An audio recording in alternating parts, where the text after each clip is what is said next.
సృష్టిలో అతి గూఢమైనది మరేదో కాదు, మనుష్య జన్మే. మనిషి పుట్టడం గిట్టడం అనేవి ప్రకృతిలోని ఇతర రహస్యాల కంటే రహస్యమైనది. అయితే రహస్యాలను ఛేదించడమే మనిషి ఇంగితం. ఆ దిశలో మనిషి చేయని ప్రయత్నం లేదు. తన సృష్టికి కారణభూతాలైన వాటి గురించి నేటికీ ప్రయోగశాలల్లో అవిశ్రాంతంగా తెలుసుకునే ప్రయత్నాల్లో తలమునకలైంది మానవజాతి.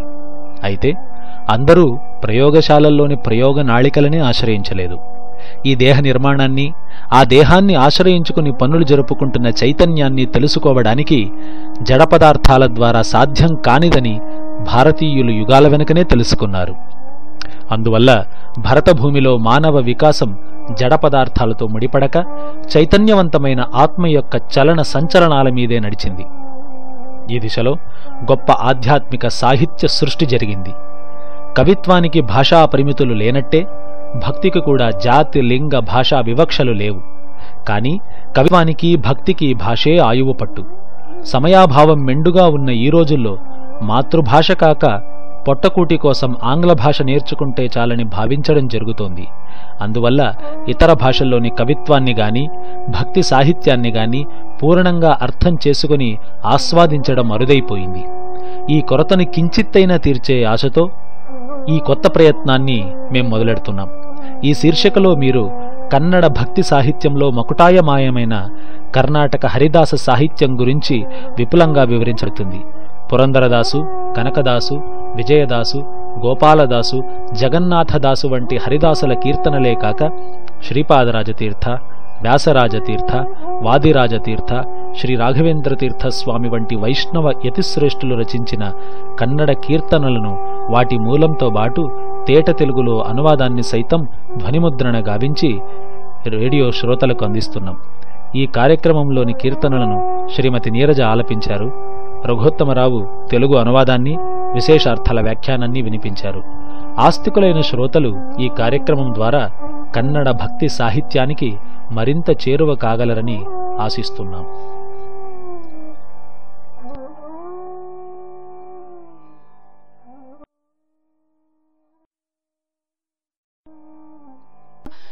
ಹೇಗೆ ಕೊಟ್ಟನು ಮಗಳ ಸಾಗರನು ಈವರೆಗೆ ಶೃಂಗಾರ ಪುರುಷರು ಬಹುಮಂದಿರಲು ಹೇಗೆ ಕೊಟ್ಟನು ಮಗಳ ಸಾಗರನು ಈವರೆಗೆ ಗುಟ್ಟು ನಾರುವುದು ಮೈ ಕಣ್ಣ ಬಿಡುವನು ಸತತ ಮುಟ್ಟಿ ನೋಡಿದರೆ ಬೆನ್ನತಿ ಕಠಿಣವು ಎಷ್ಟು ಹಲ್ಲುಗಳು ಸೊಟ್ಟ ಮೊಗದವನಿವನು ಇಷ್ಟು ಘೋರದಳಿಯ ಎಲ್ಲಿ ದೊರಕಿದನು ಹೇಗೆ ಕೊಟ್ಟನು ಮಗಳ ಸಾಗರನು ಈವರೆಗೆ ಬೇಡುವನು ಭಿಕ್ಷವನು ಮಾಡದದು ಮಾಡುವನು ಬೇಡುವನು ಭಿಕ್ಷವನು ಮಾಡದದು ಮಾಡುವನು ನೋಡಿದರೆ ತಲೆ ಜಡೆಗಾಟಿಹನು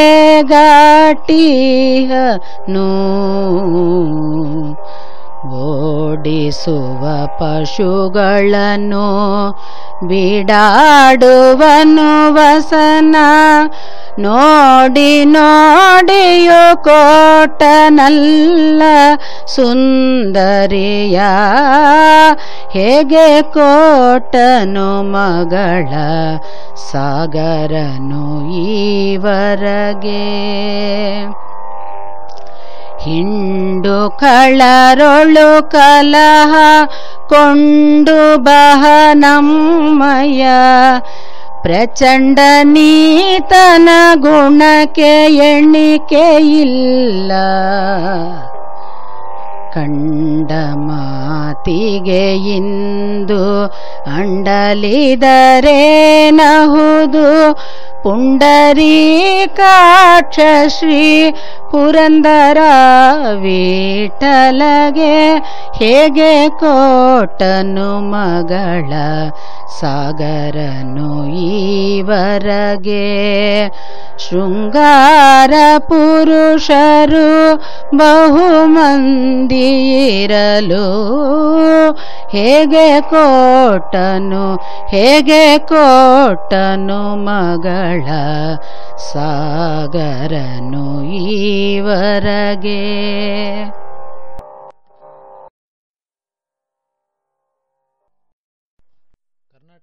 కర్ణాటక సంగీత పితామహునిగా నారదాంశ సంభూతినిగా ప్రసిద్ధికెక్కిన శ్రీ పురందరదాసు కీర్తనతో ఈ కార్యక్రమాన్ని మొదలు పెడుతున్నాం.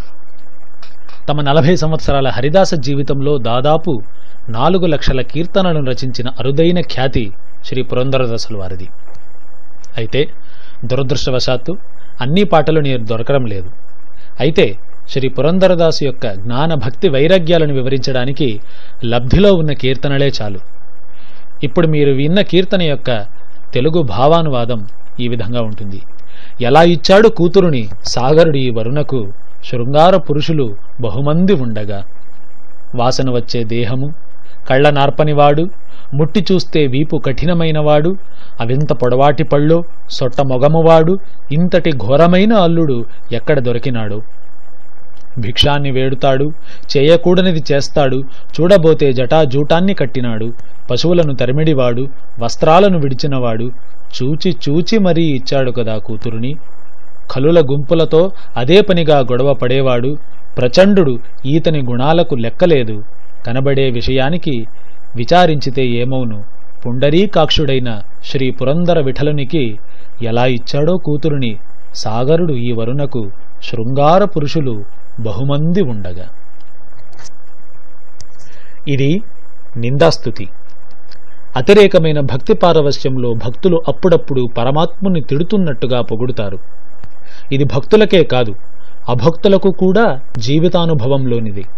అమితంగా నచ్చిన వ్యక్తిని సరదాగా తిడుతూ సంభాషించే అలవాటు అందరికీ ఉండేదే. అదేవిధంగా ఈ కీర్తనలో పురందరదాసులు శ్రీమన్నారాయణుని నిందిస్తూనే అమోఘమైన స్తోత్రం చేశారు. ఈ కీర్తనలో నారాయణుని దశావతారాలు వర్ణితమయ్యాయి. వర్ణనతో బాటు భగవంతుని అచింత్యాద్భుత గుణాలు సైతం వ్యక్తం చేయబడ్డాయి. అదెలానో చూద్దాం. పల్లవిలో సాగరుడు తన కుమార్తె అయిన లక్ష్మీదేవిని ఇలాంటి వరునికి ఎలా ఇచ్చాడో కదా అని భక్తుడు పడే బాధను వ్యక్తం చేయడం జరిగింది. చరణాల్లో 10 అవతారాలను సూచ్యంగా చెప్పి చివరగా పల్లవిని మళ్లీ పాడే సమయానికి ఎలా ఇచ్చాడో కదా అన్న బాధను ఆశ్చర్యంగా మార్చివేయడం జరుగుతుంది. మొదటి చరణంలో వాసన కొట్టే దేహంవాడు, కళ్ల నార్పనివాడని చెప్పడంతో అది మత్స్యావతార వర్ణనమైంది. వాసన రావడం, కళ్లను మూయకపోవడమన్నవి చేప లక్షణాలు. అయితే భగవంతుని మత్స్యావతారం సామాన్యమైన చేపల వంటిది కాదు. అయితే దాని విలక్షణ ఏమిటని అవలోకిస్తే, సామాన్యమైన చేప దేహం కంపు వాసన కొడితే కొట్టవచ్చును గాని ఈ లోక విలక్షణమైన మత్స్య దేహం మాత్రం సుగంధపు వాసనన్నే వెదజల్లుతుంది. ఎందుకంటే శ్రీహరి పరిమళభరితమైన వైజయంతిమాలను ధరించేవాడు గదా. అంతేకాదు, జీవులు వాసనామయ దేహధారులు. పరమాత్మునికి అలాంటి దేహాదులు ఏవీ లేవు. అతని శరీరం నిత్య యవ్వనం, జ్ఞానాత్మకం. అలాగే కళ్లనార్పకపోవడం. దేవతలకు అనిమేషులు అంటే రెప్పలను ఆర్పనివాళ్లు అని గదా పేరు. మరి వారికి అధినాయకుడైన శ్రీహరి మాత్రం రెప్పలను ఆర్పేనా? బ్రహ్మదేవుని 100 సంవత్సరాల ఆయుష్ శ్రీహరికి రెప్పపాటు కాలం. అంటే ఆయన రెప్ప మూస్తే సంభవించేది ప్రళయమే. దయామయుడైన ఆ దేవదేవుడు జీవుల సాధారణ పరిపూర్ణత కోసం రెప్ప వేయక ఉన్నాడు. ఇది మొదటి చరణం మొదటి పాదంలో వర్ణితమైన మత్స్యావతార వర్ణనలో పురందరదాసులు వాడిన పదాల వెనుకటి పరమార్థం. తరువాతి అవతారం కూర్మావతారం. ముట్టి చూచిన వీపు కఠినంగా ఉన్నవాడని వర్ణించారు. ఆర్ష సాంప్రదాయంలో పెద్దవారికి దేవుళ్లకి వీపు చేసి కూర్చోరాదు. కాని అభక్తులైన వారు దైవ విముఖులై దేవునికి తమ వీపును చూపకనే చూపుతారు.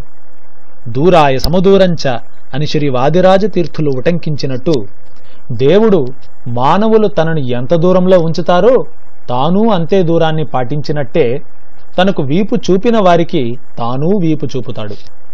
అది కూడా సామాన్యమైన వీపు కాదు, వజ్ర సదృశమైన వీపును. ప్రపన్నులైన భక్తులు తమ మేధో మథన దీక్షలో పరస్పర విరుద్ధాలైన విషయాలను మధించలేకపోతున్నప్పుడు వారి మథనం సక్రమంగా జరిగేందుకు కఠినమైన వీపుగల కూర్మస్వరూపుడవుతాడు. ఇది పురందరదాసులు చేసిన కూర్మావతార వర్ణనలోని సూక్ష్మం. తరువాతి పాదంలో అవెంత పొడగాటి పళ్ళో సొట్ట మొగమువాడు అని వరాహతార వర్ణన చేశారు.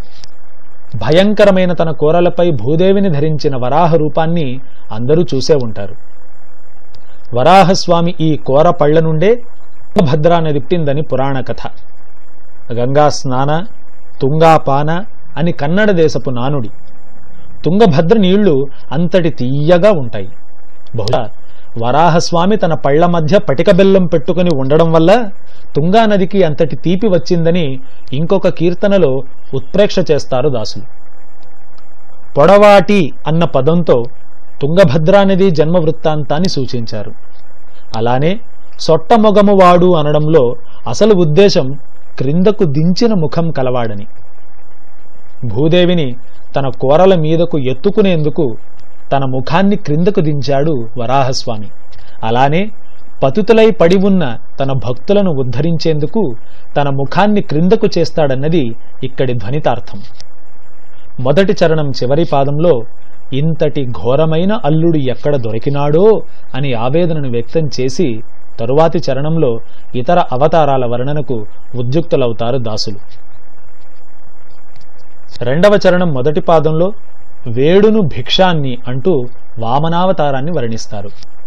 కేవలం బలిని వేడుకోవడంతోనే పరమాత్ముని ఈ భిక్షా కార్యక్రమం పూర్తి కాలేదు. భక్తుల వద్ద నుండి సద్భక్తిని నిరతంగా కోరుతూనే ఉంటాడు అని చెప్పడమే పురందరదాసుల ఉద్దేశం. అందుకనే వేడెను భిక్షాన్ని అనక వేడును భిక్షాన్ని అన్నారు. తరువాతి అవతారమైన పరశురాముణ్ణి చేయకూడనిది చేస్తాడు అని వర్ణించారు. ప్రపంచంలో సామాన్య జ్ఞానమున్న ఏ కొడుకు చేయనటువంటి పని తల్లి తలను నరకడం. కాని పరశురాముడు పితృవాక్య పరిపాలనకై ఆ పనిని చేశాడు. అంతటితోనే అది ఘనకార్యమైపోలేదు. సంతుష్టుడైన తండ్రి వరం కోరుకోమంటే తన తల్లిని బ్రతికించమని వేడుకున్నాడు. అయితే ఈ అఘటనాఘటన సామర్థ్యమన్నది ఇక్కడికే పరిమితమైపోలేదు. నాభి నుండి బ్రహ్మలాంటి కొడుకును కనడం, బొటనవేలి నుండి గంగలాంటి కూతుర్ని పొందడం, తొడ నుండి ఊర్వశి వంటి సౌందర్య రాశిని సృష్టించడం, ఇవన్నీ కూడా అనితర సాధ్యాలైన పనులే. ఇలాంటి కృత్యాలు పురాణాల నిండా విస్తరించి ఉన్నాయి. అందుకే పురందరదాసుల వారు ఒక్క వాక్యంలో వీటన్నింటినీ బంధించి పెట్టారు. ఆ తరువాత వచ్చే రామావతారాన్ని చూడబోతే జటాజూటాలను కట్టినవాడు అని వనవాసంలోని రాముణ్ణి వర్ణించారు. ఇక్కడ ఒక విశేషం ఉంది. నారాయణుని నఖాగ్ర సంజాత అయిన గంగను ధరించడం వల్లనే శివుడు శివునైడానని మంగళకరుడైనాడని చెప్పింది భాగవతం. అలాగే ఆ శివుణ్ణి విష్ణు భక్తులలో అగ్రేసరుడని కూడా పొగిడింది. ఈ విషయాన్ని ఆనంద రామాయణంలో పరమశివుడే పార్వతికి చెబుతాడు. శతకోటి శ్లోకాలతో అలరారే మూల రామాయణాన్ని దేవ దానవ మర్త్య నాగలోకాలకు సమంగా పంచగా చివరికి 2 అక్షరాలు మిగిలాయి. అవే రామ అనే అక్షరాలు. నారాయణుడు వాటిని నాకు ప్రసాదించాడని శంకరుడు పార్వతికి ఆ రామాయణంలో వివరిస్తాడు. శివుడు జటాజూటధారి. ధ్యానమగ్నుడై జపం చేసేది రామనామ తారక మంత్రాన్నే. అందుకే ఇక్కడ దాసులు కూడా రాముణ్ణి జటాజూటధారి అని వర్ణించారు. తరువాత వచ్చే కృష్ణావతారాన్ని పశువులను తరిమేవాడని వర్ణించారు. పశు శబ్దానికి గో అన్న పర్యాయ పదముంది. కోశార్థం మేరకు గో అంటే ఆవు, గో అంటే వేదాలు, గో అంటే భూమి, గో అంటే దేవతలు. వీటన్నింటినీ పాలించేవాడు గోపాలుడు. వాడే కృష్ణుడు. అయితే వీటిని తరమడమెందుకన్న ప్రశ్న వేసుకుంటే గోపాలకుడు అదుపు తప్పిపోతున్న పశువులను దారిలో పెట్టేందుకే వాటి వెంట పడతాడు. శ్రీహరి కూడా అంతే. దారి తప్పి వ్యాఖ్యానింపబడే వేదాలను, నిస్సారమైపోతున్న భూమిని, క్షణకాలపు అజ్ఞానానికి లోనై సాధన భ్రష్టులయ్యే దేవతలను హద్దులో ఉంచడానికి నిత్యం వారిని వెన్నంటే ఉంటాడు. ఆపై వస్త్రాలను విడిచినవాడు అన్న వాక్యంలో బుద్ధావతారాన్ని వర్ణిస్తారు. చాలామంది పొరబడినట్టుగా గౌతమ బుద్ధుడు కాదు ఈ బుద్ధుడు. కీకట దేశంలో పుట్టిన ఓ చిన్న బిడ్డడే విష్ణుస్వరూపుడైన బుద్ధుడు. అప్పుడే పుట్టిన బిడ్డకు వస్త్రాలు ఉంటాయా? అందుకనే వస్త్రాలను విడిచినవాడని వర్ణించారు పురందరదాసు. ఇలా నర్మగర్భంగా వర్ణించిన దాసులు 2వ చరణం చివరి పాదంలో చూచి చూచి తన కూతురిని ఇచ్చాడు కదా అన్న స్వల్పమైన ఆశ్చర్యానికి లోనయ్యే ధ్వనిని వినిపిస్తారు. చివరి చరణంలో మొదటగా కలుల గుంపులతో అదే పనిగా గొడవ పడేవాడిగా కల్కి అవతారాన్ని వర్ణించారు. కాల్కారవాన్ కల్కి అని వ్యుత్పత్తి. కళ అంటే హింస, హింసను ఇచ్చేవాడు కలి. ఇదే అర్థాన్ని దాసులు కలుల గుంపు అని చెప్పారు. కలిని సంహరించేవాడు కల్కి. దీనినే కలహాన్ని కొని తెచ్చేవాడు అని చెప్పారు. ఇలాంటి ప్రచండుడైన వాని పరమోత్కృష్ట గుణాలు అనంతంగా ఉన్నాయి. స్పష్టంగా కనబడుతున్నప్పుడు బాధపడడంలో అర్థమేముందని చెబుతూ, ఇన్ని గుణాలను చింతన చేశాడు గనుకనే సాగరుడు పుండరీకాక్షుడైన శ్రీ పురందర విఠలునికి తన కూతురిని ఇచ్చాడని ముగిస్తారు. ఈ కీర్తనలో ఎక్కడా అవతారాలను నేరుగా పేర్కొనకుండా గుణవాచ్యంగా చెప్పడం జరిగింది.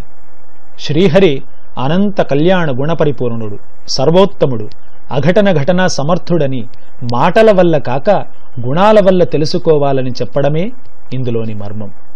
ఇది ఈ కీర్తనకు పురందరదాసుల వారి పరమార్థ వ్యాఖ్యానం. శ్రీకృష్ణార్పణమస్తు.